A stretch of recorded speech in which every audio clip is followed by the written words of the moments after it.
Так, третье место. Сергунов Карташевский. Очень повесили. Поздравляем.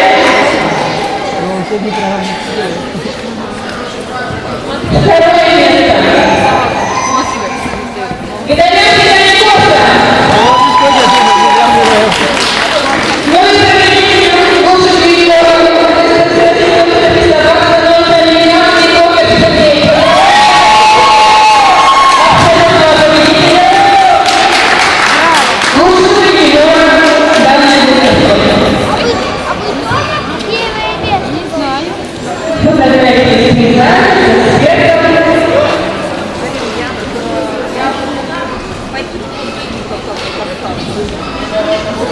Bien.